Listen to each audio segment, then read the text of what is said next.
ਜੋ ਮੈਨੂੰ ਦੇਖ ਰਹੇ ਹਨ, ਜੋ ਮੈਨੂੰ ਸੁਣ ਰਹੇ ਹਨ, ਤੇ ਤੁਸੀਂ ਸੁਣ ਕੇ ਇਹ ਪੈਗਾਮ ਨੂੰ ਤੁਸੀਂ ਆਪਣੀ ਜ਼ਿੰਦਗੀ ਵਿੱਚ ਕੋਈ ਨਾ ਕੋਈ ਜ਼ਰੂਰ ਅੱਜ ਫੈਸਲਾ ਕਰੋਗੇ।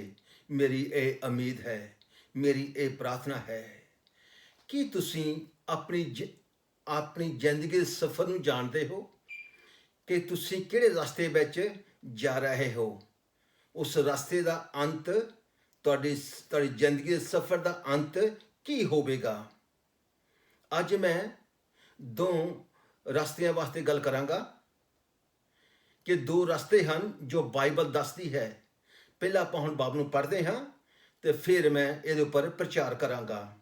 ਮਤੀ ਦੀ ਇੰਜੀਲ 7ਵਾਂ ਚੈਪਟਰ 13 ਤੋਂ ਲਾ ਕੇ ਮੈਂ 27 ਤੱਕ ਪੜ੍ਹਨ ਲੱਗਾ ਹਾਂ। ਇੱਥੇ ਇਸ ਤਰ੍ਹਾਂ ਲਿਖਿਆ ਗਿਆ ਹੈ, ਮਤੀ ਦੀ ਇੰਜੀਲ 7ਵਾਂ ਚੈਪਟਰ 13 ਤੋਂ ਲਾ ਕੇ 27 ਤੱਕ। ਭੀੜੇ ਫਾਟਕ ਤੋਂ ਬੜੋ, ਕਿਉਂ ਜੋ ਮੋਕਲਾ ਹੈ ਉਹ ਫਾਟਕ ਅਤੇ ਖੁੱਲ੍ਹਾ ਹੈ, ਉਹ ਰਾਹ ਜਿਹੜਾ ਨਾਸ਼ ਨੂੰ ਜਾਂਦਾ ਹੈ, ਔਰ ਬਹੁਤੇ ਹਨ ਜਿਹੜੇ ਉਸ ਤੋਂ ਜਾਂਦੇ ਹਨ। ਤੇ ਭੀੜਾ ਹੈ ਉਹ ਫਾਟਕ ਅਤੇ ਸੌੜਾ ਹੈ ਉਹ ਰਾਹ ਜਿਹੜਾ ਜਿਉਣ ਨੂੰ ਜਾਂਦਾ ਹੈ, ਤੇ ਜੋ ਉਸ ਨੂੰ ਲੱਭਦੇ ਹਨ ਸੋ ਬਿਰਲੇ ਹਨ। ਝੂਠੇ ਨਬੀਆਂ ਤੋਂ ਹੁਸ਼ਿਆਰ ਰਹੋ, ਜਿਹੜੇ ਤੁਹਾਡੇ ਕੋਲ ਭੇਡਾਂ ਦੇ ਭੇਸ ਵਿੱਚ ਆਉਂਦੇ ਹਨ, ਪਰ ਅੰਦਰੋਂ ਉਹ ਪੜਨ ਵਾਲੇ ਬਘਿਆੜ ਹਨ। ਤੁਸੀਂ ਉਹਨਾਂ ਦੇ ਫਲਾਂ ਤੋਂ ਉਹਨਾਂ ਨੂੰ ਪਛਾਣੋਗੇ। ਭਲਾ ਕੰਡਾਲਿਆਂ ਤੋਂ ਦਾਖ ਜਾਂ ਊਂਟ ਕਟਾਰੀਆਂ ਤੋਂ ਹੰਜੀਰ ਤੋੜਦੇ ਹਾਂ। ਇਸੇ ਪ੍ਰਕਾਰ ਹਰੇਕ ਅੱਛਾ ਬ੍ਰਿਸ਼ ਚੰਗਾ ਫਲ ਦਿੰਦਾ ਹੈ, ਪਰ ਮਾੜਾ ਬ੍ਰਿਸ਼ ਬੁਰਾ ਫਲ ਦਿੰਦਾ ਹੈ। ਅੱਛਾ ਬ੍ਰਿਸ਼ ਬੁਰਾ ਫਲ ਨਹੀਂ ਦੇ ਸਕਦਾ ਅਤੇ ਨਾ ਮਾੜਾ ਬ੍ਰਿਸ਼ ਚੰਗਾ ਫਲ ਦੇ ਸਕਦਾ ਹੈ। ਹਰੇਕ ਬ੍ਰਿਸ਼ ਜਿਹੜਾ ਚੰਗਾ ਫਲ ਨਹੀਂ ਦਿੰਦਾ ਉਹ ਵੱਢਿਆ ਤੇ ਅੱਗ ਵਿੱਚ ਸੁੱਟਿਆ ਜਾਂਦਾ ਹੈ। ਸੋ ਤੁਸੀਂ ਉਹਨਾਂ ਦੇ ਫਲਾਂ ਤੋਂ ਉਹਨਾਂ ਨੂੰ ਪਛਾਣੋਗੇ। ਨਾ ਹਰੇਕ ਜਿਹੜਾ ਮੈਨੂੰ ਪ੍ਰਭੂ ਪ੍ਰਭੂ ਕਹਿੰਦਾ ਹੈ ਸਵਰਗ ਦੇ ਰਾਜ ਬੜੇਗਾ, ਬਲਕਿ ਉਹ ਜੋ ਮੇਰੇ ਸਵਰਗੀ ਪਿਤਾ ਦੀ ਮਰਜ਼ੀ ਉੱਤੇ ਚੱਲਦਾ ਹੈ। ਉਸ ਦਿਨ ਅਨੇਕ ਮੈਨੂੰ ਆਖਣਗੇ, ਹੇ ਪ੍ਰਭੂ, ਕੀ ਅਸੀਂ ਤੇਰਾ ਨਾਮ ਲੈ ਕੇ ਅੰਗਾਮਬਕ ਨਹੀਂ ਕੀਤਾ, ਤੇਰਾ ਨਾਮ ਲੈ ਕੇ ਭੂਤ ਨਹੀਂ ਕੱਢੇ, ਤੇ ਤੇਰਾ ਨਾਮ ਲੈ ਕੇ ਬਹੁਤੀਆਂ ਕਰਾਮਤਾਂ ਨਹੀਂ ਕੀਤੀਆਂ। ਤਦ ਮੈਂ ਉਹਨਾਂ ਨੂੰ ਸਾਫ਼ ਆਖਾਂਗਾ, ਭਾਈ ਮੈਂ ਤੁਹਾਨੂੰ ਕਦੇ ਵੀ ਨਹੀਂ ਜਾਣਿਆ। ਹੇ ਬਰਾਰਿਓ, ਮੇਰੇ ਕੋਲੋਂ ਚਲੇ ਜਾਓ। ਸੋ ਹਰੇਕ ਜੋ ਮੇਰੇ ਇਹ ਬਚਨ ਸੁਣਦਾ ਹੈ ਤੇ ਉਹਨਾਂ ਉੱਤੇ ਚੱਲਦਾ ਹੈ, ਉਹ ਉਸ ਬੁੱਧਵਾਨ ਵਰਗਾ ਜਾਣਿਆ ਜਾਵੇਗਾ, ਜਿਹਨੇ ਪੱਥਰ ਉੱਤੇ ਆਪਣਾ ਘਰ ਬਣਾਇਆ ਅਤੇ ਮੀਂਹ ਵਰਿਆ ਤੇ ਹੜ੍ਹ ਆਏ ਅਤੇ ਹਨੇਰੀਆਂ ਵਗੀਆਂ, ਔਰ ਉਸ ਘਰ ਨੂੰ ਧੱਕਾ ਮਾਰਿਆ ਪਰ ਉਹ ਨਾ ਡਿੱਗਿਆ, ਕਿਉਂਕਿ ਉਹਦੀ ਨਿਉਂ ਪੱਥਰ ਉੱਤੇ ਧਰੀ ਹੋਈ ਸੀ।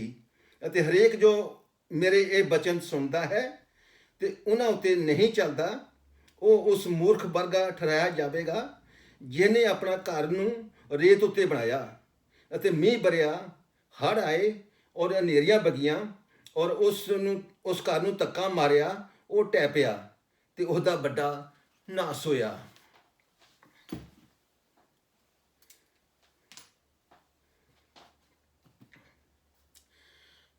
ਇੱਥੇ ਆਪਾਂ ਦੇਖਿਆ ਕਿ ਦੋ ਫਾਟਕ ਸਨ ਜਾਂ ਦੋ ਰਸਤੇ ਸਨ।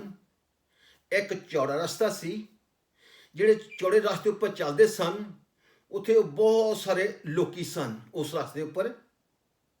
ਤੇ ਜੋ ਭੀੜਾ ਰਸਤਾ ਸੀਗਾ ਉੱਥੇ ਲਿਖਿਆ ਬਾਬ ਦੱਸਦੀ ਆ ਕਿ ਉਹਦੇ ਉੱਪਰ ਥੋੜ੍ਹੇ ਜਿਹੇ ਚੱਲਦੇ ਸਨ, ਵਿਹਲੇ ਚੱਲਦੇ ਸਨ। ਤੁਹਾਡੀ ਜ਼ਿੰਦਗੀ ਦੇ ਸਫ਼ਰ ਵਾਸਤੇ ਜਾਂ ਮੰਜ਼ਿਲ ਵਾਸਤੇ ਦੋ ਰਸਤੇ ਰੱਖੇ ਗਏ ਹਨ। ਤੁਸੀਂ ਕਿਹੜੇ ਰਸਤੇ ਉੱਪਰ ਚੱਲ ਕੇ ਕਿੱਥੇ ਪਹੁੰਚਣਾ ਹੈ, ਇਹ ਚੋਣ ਤੁਹਾਡੀ ਹੋਵੇਗੀ। ਤੇ ਜੋ ਤੁਸੀਂ ਅੱਜ ਪਰਮੇਸ਼ਰ ਦਾ ਕਲਾਮ ਸੁਣ ਕਰ ਤੁਸੀਂ ਆਪਣੇ ਆਪ ਦੇ ਉੱਪਰ ਆਪਣੀ ਜ਼ਿੰਦਗੀ ਵਾਸਤੇ ਫੈਸਲਾ ਕਰ ਸਕਦੇ ਹੋ।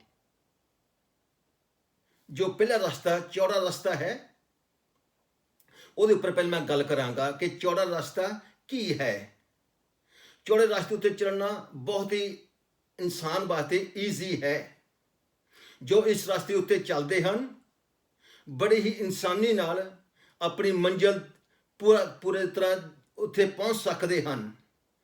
ਤੁਹਾਨੂੰ ਇਸ ਰਸਤੇ ਉੱਤੇ ਚੱਲਣ ਵਾਸਤੇ ਕੋਈ ਵੀ ਤੁਹਾਡੀ ਜ਼ਿੰਦਗੀ ਵਿੱਚ ਤਬਦੀਲੀ ਲਿਆਉਣ ਦੀ ਕੋਈ ਲੋੜ ਨਹੀਂ ਹੈ।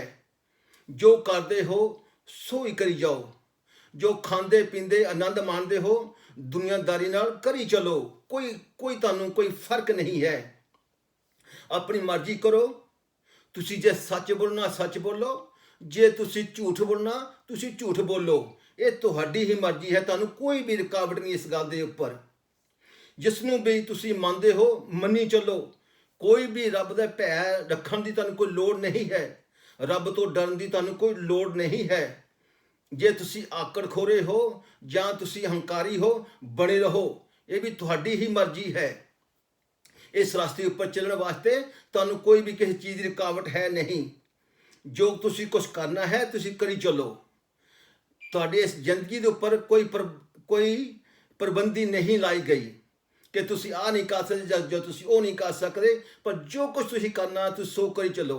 ਇਹ ਸੀ ਚੌੜਾ ਰਸਤਾ। ਜਦੋਂ ਇਹਦਾ ਅੰਤ ਆਵੇਗਾ, ਬਾਈਬਲ ਦੱਸਦੀ ਹੈ ਕਿ ਉਹਦਾ ਅੰਤ ਨਾਸ਼ ਹੋਵੇਗਾ, ਜਾਣੀ ਕਿ ਉਹ ਨਰਕ ਵਿੱਚ ਜਾਵੇਗਾ। ਜਾਣੀ ਕਿ ਉਹਦੇ ਜਿਹੜਾ ਅੰਤ ਹੈ, ਇਹ ਚੌੜੇ ਰਸਤੇ ਦਾ ਅੰਤ ਹੈ। ਜੋ ਉੱਪਰ ਆਪਾਂ ਚੱਲਾਂਗੇ ਤੇ ਇਹਦੀ ਮੌਤ ਹੈ। ਸੋ ਮੇਰੇ ਭੈਣੋ ਭਰਾਵੋ, ਇਹ ਚੌੜਾ ਰਸਤਾ ਹੈ, ਪਰ ਇਸ ਚੌੜੇ ਰਸਤੇ ਉੱਪਰ ਤੁਹਾਨੂੰ ਚੱਲਣ ਦੀ ਕੋਈ ਜ਼ਰੂਰਤ ਨਹੀਂ ਹੈ। ਜੇ ਤੁਸੀਂ ਨਹੀਂ ਚੱਲਣਾ ਚਾਹੁੰਦੇ ਫਿਰ ਤੁਸੀਂ ਹੁਣ ਦੂਜੇ ਰਸਤੇ ਨੂੰ ਸੁਣਿਓ। ਦੂਜੇ ਰਸਤੇ ਵਿੱਚ ਆਪਾਂ ਨੂੰ ਕੀ ਕਰਨਾ ਚਾਹੀਦਾ? ਦੂਜਾ ਰਸਤਾ ਉਹ ਇੱਕ ਭੀੜਾ ਰਸਤਾ ਹੈ, ਬਹੁਤ ਭੀੜਾ ਰਸਤਾ ਹੈ। ਉਸ ਭੀੜੇ ਰਸਤੇ ਵਿੱਚ ਦੀ ਬਹੁਤ ਸਾਰੇ ਲੋਕੀ ਥੋੜ੍ਹੇ ਜਾਂਦੇ ਹਨ। ਉਸ ਰਸਤੇ ਵਿੱਚ ਦੀ ਲੋਕੀ ਬਹੁਤ ਥੋੜ੍ਹੇ ਜਾਂਦੇ ਹਨ। ਉਹ ਵਿਰਲੇ ਜਾਂਦੇ ਹਨ ਉਸ ਰਸਤੇ ਵਿੱਚ ਦੀ। ਇਹ ਰਸਤਾ ਕਿਹੋ ਜਿਹਾ ਇਨਸਾਨਾਂ ਦੇ ਲਈ ਹੈ? ਇਹ ਰਸਤੇ ਵਿੱਚ ਦਇਆ ਤੇ ਕਿਰਪਾ ਵਾਲਾ ਰਸਤਾ ਹੈ। ਇਹ ਜਿਹੜਾ ਕਿਰਪਾ ਤੇ ਦਇਆ ਵਾਲਾ ਰਸਤਾ ਹੈ, ਉਹ ਭੀੜਾ ਰਸਤਾ ਹੈ। ਉਹਦੇ ਉੱਪਰ ਵੀ ਤੁਹਾਨੂੰ ਕਿਰਪਾ ਮਿਲੇਗੀ, ਤੁਹਾਡੇ ਉੱਪਰ ਦਇਆ ਕੀਤੀ ਜਾਵੇਗੀ ਇਸ ਰਸਤੇ ਉੱਪਰ, ਜੇ ਤੁਸੀਂ ਚੱਲਣਾ ਚਾਹੁੰਦੇ ਹੋ। ਇਹ ਰਸਤਾ ਕਿਹੋ ਜਿਹੇ ਇਨਸਾਨਾਂ ਦੇ ਲਈ ਹੈ?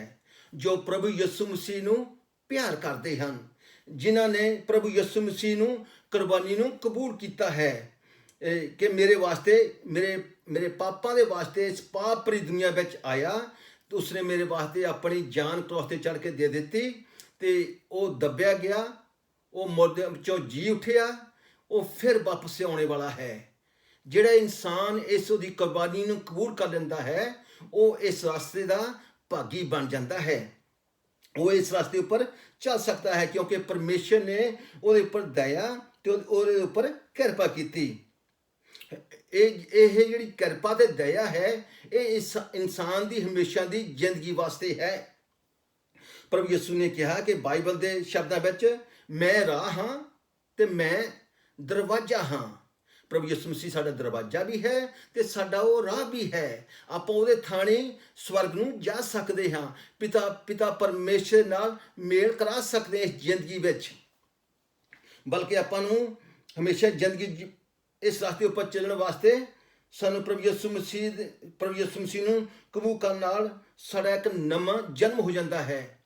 ਸਾਡੀ ਜ਼ਿੰਦਗੀ ਵਿੱਚ ਤਬਦੀਲੀ ਆ ਜਾਂਦੀ ਹੈ। ਅਸੀਂ ਜੋ ਪਹਿਲੇ ਇਨਸਾਨ ਹੁੰਦੇ ਹਾਂ, ਅਸੀਂ ਉਹੋ ਜਿਹਾ ਇਨਸਾਨ ਨਹੀਂ ਰਹਿੰਦੇ, ਬਲਕਿ ਸਾਡੀ ਜ਼ਿੰਦਗੀ ਵਿੱਚ ਤਬਦੀਲੀ ਆ ਜਾਂਦੀ ਹੈ। ਸਾਡੀ ਰਹਿਣੀ ਬਹਿਣੀ ਵਿੱਚ ਤਬਦੀਲੀ ਜਾਂਦੀ ਹੈ। ਸਾਡੀ ਬੋਲ ਚੱਲਣੀ ਵਿੱਚ ਤਬਦੀਲੀ ਆ ਜਾਂਦੀ ਹੈ। ਸਾਡੇ ਸੋਚ ਵਿਚਾਰ ਡਿਫਰੈਂਟ ਹੋ ਜਾਂਦੇ ਹਨ।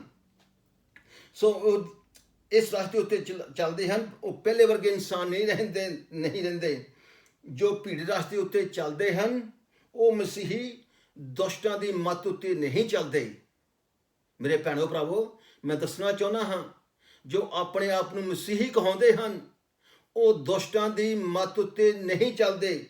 ਜੋ ਭੀੜੇ ਰਸਤੇ ਉੱਤੇ ਚੱਲਦੇ ਹਨ, ਉਹ ਮਸੀਹੀ ਪਾਪੀਆਂ ਦੇ ਰਾਹਾਂ ਦੇ ਵਿੱਚ ਖੜੇ ਨਹੀਂ ਰਹਿੰਦੇ, ਨਾ ਉਹ ਮਖੌਲੀਆਂ ਦੀ ਜੁੰਡੀ ਵਿੱਚ ਬਹਿੰਦੇ ਹਨ। ਇਹੋ ਜਿਹੇ ਮਸੀਹੀ ਬਣ ਜਾਂਦੇ ਹਨ। ਇਹੋ ਜਿਹਾ ਇਨਸਾਨ ਜੋ ਮਸੀਹੀ ਬਣ ਜਾਂਦੇ ਹਨ, ਉਹਨਾਂ ਦਾ ਜੀਵਨ ਬਦਲ ਜਾਂਦਾ ਹੈ। ਜੋ ਭੀੜੇ ਰਸਤੇ ਉੱਤੇ ਚੱਲਦੇ ਹਨ, ਉਹ ਮਸੀਹੀ ਵਿਵਸਥਾ ਦੇ ਵਿੱਚ, ਉਹ ਪਰਮੇਸ਼ਰ ਦੇ ਸ਼ਬਦਾਂ ਵਿੱਚ ਮਗਨ ਰਹਿੰਦੇ ਹਨ। ਜੋ ਭੀੜੇ ਰਸਤੇ ਉੱਤੇ ਚੱਲਦੇ ਹਨ, ਉਹ ਮਸੀਹੀ ਦਿਨ ਰਾਤ ਬਾਈਬਲ ਦੇ ਸ਼ਬਦਾਂ ਉੱਤੇ ਧਿਆਨ ਕਰਦੇ ਹਨ ਤੇ ਉਹ ਮਸੀਹੀ ਜੋ ਭੀੜੇ ਰਸਤੇ ਉੱਤੇ ਚੱਲਦੇ ਹਨ ਉਹ ਪਰਮੇਸ਼ਰ ਦੀ ਕਿਰਪਾ ਤੇ ਪਰਮੇਸ਼ਰ ਦੀ ਦਇਆ ਨੂੰ ਕਦੀ ਨਹੀਂ ਭੁੱਲਦੇ। ਜਿਹੜੇ ਜੋ ਭੀੜੇ ਰਸਤੇ ਉੱਤੇ ਚੱਲਦੇ ਹਨ ਉਹ ਮਸੀਹੀ ਆਪਣੇ ਆਪ ਤੇ ਭਰੋਸਾ ਨਹੀਂ ਰੱਖਦੇ, ਬਲਕਿ ਉਹ ਪਰਮੇਸ਼ਰ ਉੱਤੇ ਭਰੋਸਾ ਰੱਖਦੇ ਹਨ। ਉਹ ਪਰਮੇਸ਼ਰ ਦੀ ਮਰਜ਼ੀ ਨੂੰ ਪੂਰਾ ਕਰਨਾ ਚਾਹੁੰਦੇ ਹਨ। ਜਿਹੜੇ ਜੋ ਭੀੜੇ ਰਸਤੇ ਉੱਤੇ ਚੱਲਦੇ ਹਨ ਉਹ ਮਸੀਹੀ ਪਿਤਾ ਪਰਮੇਸ਼ਰ ਦੇ ਆਗਿਆਕਾਰੀ ਤੇ ਉਹਨਾਂ ਦੀ ਹੁਕਮਾਂ ਦੀ ਪਾਲਣਾ ਕਰਦੇ ਹਨ। ਜੋ ਕੁਝ ਸਾਨੂੰ ਪਰਮੇਸ਼ਰ ਨੇ ਸਾਨੂੰ ਹੁਕਮ ਦਿੱਤਾ ਹੋਇਆ ਹੈ, ਜੋ ਮਸੀਹੀ ਹਨ ਉਹ ਉਹਨਾਂ ਦੀ ਪਾਲਣਾ ਕਰਦੇ ਹਨ। ਜੋ ਭੀੜੇ ਰਸਤੇ ਥਾਣੀ ਜਾ ਰਹੇ ਹਨ ਉਹ ਮਸੀਹੀ ਜੋ ਪਰਮੇਸ਼ਰ ਦੇ ਦਰਬਾਰ ਵਿੱਚ ਉਹ ਧਰਮੀ ਠਹਿਰਾਇਆ ਜਾਂਦਾ ਹੈ। ਜੋ ਭੀੜੇ ਰਸਤੇ ਥਾਣੀ ਜਾਂਦੇ ਹਨ ਉਹ ਪਰਮੇਸ਼ਰ ਦੀ ਨਿਗਾਹ ਵਿੱਚ ਧਰਮੀ ਠਹਿਰਾਇਆ ਜਾਂਦਾ ਹੈ। ਤੇ ਕਿਉਂ ਜੋ ਪਿਤਾ ਪਰਮੇਸ਼ਰ ਧਰਮੀਆਂ ਦੇ ਰਾਹ ਨੂੰ ਜਾਣਦਾ ਹੈ। ਉਹ ਜਾਣਦਾ ਹੈ ਕਿ ਧਰਮੀਆਂ ਰਾਹ ਕੌਣ ਹੈ, ਉਹ ਕੀ ਹੈ। ਜੋ ਉਹ ਜਾਣਦਾ ਹੈ ਤੇ ਉਹ ਧਰਮੀਆਂ ਦੀ ਆਵਾਜ਼ ਨੂੰ ਸੁਣਦਾ ਵੀ ਹੈ। ਜੋ ਧਰਮੀ ਪੁਕਾਰਦਾ ਹੈ ਤੇ ਪਿਤਾ ਪਰਮੇਸ਼ਰ ਉਹਦੀ ਆਵਾਜ਼ ਨੂੰ ਸੁਣਦਾ ਹੈ। ਇਸ ਕਰਕੇ ਮਸੀਹੀ ਲੋਕ ਹਮੇਸ਼ਾ ਦੁਆਵਾਂ ਵਿੱਚ ਲੱਗੇ ਰਹਿੰਦੇ ਹਨ। ਬੜੇ ਵਿਸ਼ਵਾਸ ਦੇ ਨਾਲ, ਬੜੇ ਭਰੋਸੇ ਨਾਲ, ਪਰਮੇਸ਼ਰ ਦੇ ਉੱਪਰ ਯਕੀਨ ਰੱਖਣ ਦੇ ਨਾਲ ਉਹ ਹਮੇਸ਼ਾ ਦੁਆਵਾਂ ਕਰਦੇ ਰਹਿੰਦੇ ਹਨ, ਕਿਉਂਕਿ ਧਰਮੀਆਂ ਦੀ ਆਵਾਜ਼ ਨੂੰ ਪਰਮੇਸ਼ਰ ਸੁਣਦਾ ਹੈ। ਕਿਉਂ ਜੋ ਪਿਤਾ ਪਰਮੇਸ਼ਰ ਧਰਮੀਆਂ ਦੀ ਆਵਾਜ਼ ਨੂੰ ਰਾਹ ਨੂੰ ਜਾਣਦਾ ਹੈ। ਮਸੀਹੀ ਲੋਕੋ ਭੀੜੇ ਰਸਤੇ ਵਿੱਚ ਜੋ ਜਾ ਰਹੇ ਹਨ ਉਹਨਾਂ ਦੇ ਕੋਲ ਹਮੇਸ਼ਾ ਦਾ ਜੀਵਨ ਹੈ। ਉਹ ਮੌਤ ਤੋਂ ਪਾਰ ਲੰਘ ਕੇ ਜੀਵਨ ਵਿੱਚ ਜਾ ਬੜੇ ਹਨ। ਇਹ ਸੀ ਭੀੜੇ ਰਸਤੇ ਦਾ ਨਤੀਜਾ ਤੁਹਾਡੀ ਜ਼ਿੰਦਗੀ ਲਈ। ਇਹ ਸੀ ਭੀੜਾ ਰਸਤਾ ਤੁਹਾਡੀ ਜ਼ਿੰਦਗੀ ਦੀ ਇਹ ਸੀ ਇੱਕ ਸੀ ਚੌੜਾ ਰਸਤਾ, ਉਹ ਸੀ ਤੁਹਾਡੀ ਜ਼ਿੰਦਗੀ ਦੀ ਬਰਬਾਦੀ ਲਈ। ਭੀੜਾ ਰਸਤਾ ਜੋ ਸੀ ਉਹ ਹਮੇਸ਼ਾ ਦੀ ਜ਼ਿੰਦਗੀ ਲਈ ਸੀ, ਜਿਹੜੇ ਤੁਸੀਂ ਸਵਰਗ ਵਿੱਚ ਪਹੁੰਚ ਸਕਦੇ ਹੋ। ਜਿੱਥੇ ਪਿਤਾ ਸਵਰਗ ਵਿੱਚ ਹੈ ਉੱਥੇ ਤੁਸੀਂ ਵੀ ਪਹੁੰਚ ਸਕੋਗੇ। ਤੇ ਜੋ ਚੌੜਾ ਰਸਤਾ ਹੈ ਉਹ ਨਾਸ਼ ਕਰਨ ਨੂੰ ਹੈ। ਉਹ ਤੁਹਾਡੀ ਜ਼ਿੰਦਗੀ ਵਿੱਚ ਤਬਾਹੀ ਲਿਆਵੇਗਾ, ਉਹ ਬਰਬਾਦੀ ਲਿਆਵੇਗਾ, ਉਹ ਮੌਤ ਲਿਆਵੇਗਾ।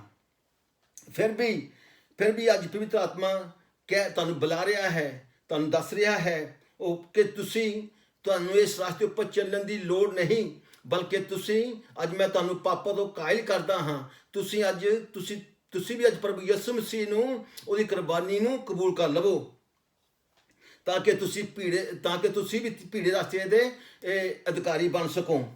ਪਿਤਾ ਪਰਮੇਸ਼ਰ ਦਾ ਮੈਂ ਧੰਨਵਾਦ ਕਰਦਾ ਹਾਂ ਜਿਸ ਨੇ ਸਾਡੇ ਵਾਸਤੇ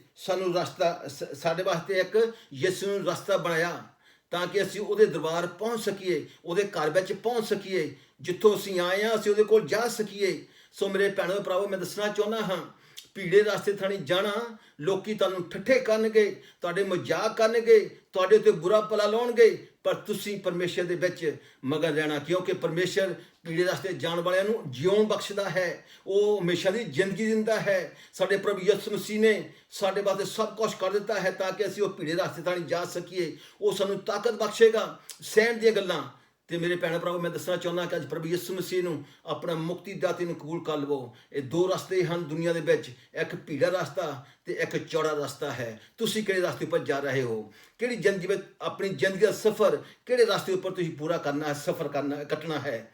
ਅਖੀਰ ਆਣ ਕੇ ਚੌੜੇ ਰਸਤੇ ਉੱਪਰ ਤੁਹਾਡੀ ਮੌਤ ਹੈ ਜਾਂ ਮੇਰੀ ਮੌਤ ਹੋ ਸਕਦੀ ਹੈ ਜੇ ਮੈਂ ਪ੍ਰਭੂ ਯਿਸੂ ਮਸੀਹ ਨੂੰ ਨਾ ਜਾਣਦਾ ਹੋਵਾਂ। ਬਲਕਿ ਮੈਂ ਜਾਣਦਾ ਹਾਂ ਪ੍ਰਭੂ ਯਿਸੂ ਮਸੀਹ ਨੇ, ਉਸਨੇ ਕਿਹਾ ਕਿ ਰਾਹ ਅਤੇ ਸੱਚਾਈ ਦੇ ਜੀਵਨ ਮੈਂ ਹਾਂ। ਜੋ ਵੀ ਮੇਰੇ ਕੋਲ ਆਉਂਦਾ ਹੈ ਉਹ ਨਾਸ਼ ਨਹੀਂ ਹੋਵੇਗਾ, ਬਲਕਿ ਪਿਤਾ ਪਰਮੇਸ਼ਰ ਦੇ ਕੋਲ ਪਹੁੰਚੇਗਾ, ਪਿਤਾ ਪਰਮੇਸ਼ਰ ਦਾ ਪਿਤਾ ਬਣੇਗਾ। ਸੋ ਮੇਰੇ ਭੈਣੋ ਭਰਾਵੋ, ਮੈਂ ਦੱਸਣਾ ਚਾਹੁੰਦਾ ਹਾਂ ਕਿ ਦੋ ਰਸਤੇ ਹਨ ਦੁਨੀਆ ਦੇ ਵਿੱਚ ਇਸ ਜ਼ਿੰਦਗੀ ਦੇ ਵਾਸਤੇ। ਤੁਸੀਂ ਕਿਹੜਾ ਰਸਤਾ ਟੁਰਨਾ ਚਾਹੁੰਦੇ ਹੋ? ਕਿਹੜੇ ਰਸਤੇ ਉੱਪਰ ਚੱਲਣਾ ਚਾਹੁੰਦੇ ਹੋ?